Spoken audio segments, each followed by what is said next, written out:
پیارے دوستوں، ویڈیو شروع کرنے سے پہلے آپ سے درخواست ہے کہ ہمارے چینل کو سبسکرائب کر لیں۔ قائم چاند پوری، وفات 1793-94 عیسوی۔ قائم میں ریختہ کو دیا خلعت قبول، ورنہ یہ پیش اہل نظر کیا کمال تھا۔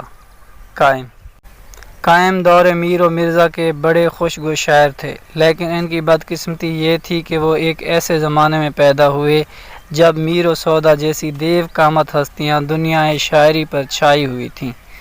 جیسے چمکدار ستارے سورج کی تیز روشنی میں نظروں سے اوجھل ہو جاتے ہیں، بالکل اسی طرح میر و سودا کے اس زمانے کے دوسرے شاعر وہ شہرت نہ حاصل کر سکے جس کے وہ حقدار تھے۔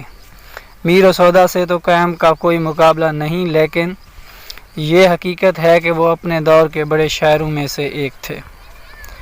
محمد قیام الدین قائم چاندپور ضلع بجنور کے رہنے والے تھے، وہیں ولادت ہوئی، لیکن کم عمری ہی میں اپنے بڑے بھائی کے پاس دہلی چلے آئے۔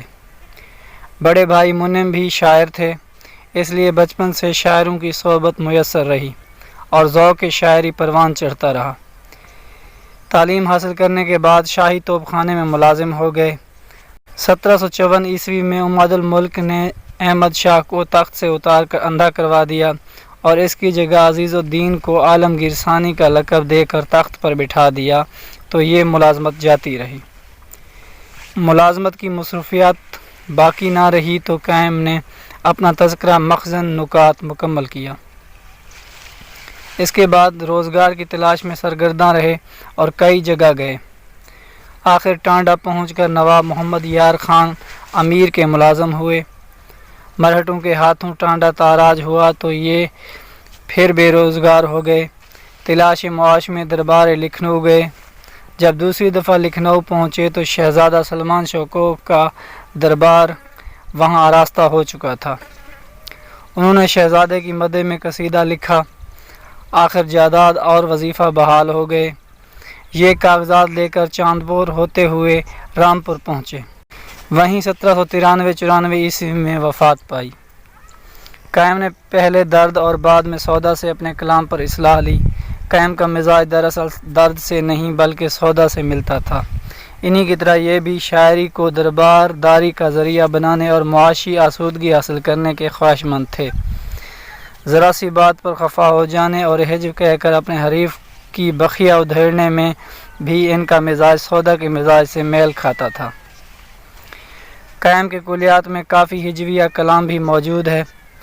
سودا کی طرح ان کی ہجو میں بھی بہت شدت پائی جاتی ہے اور بات اکثر گالی گلوچ تک پہنچ جاتی ہے۔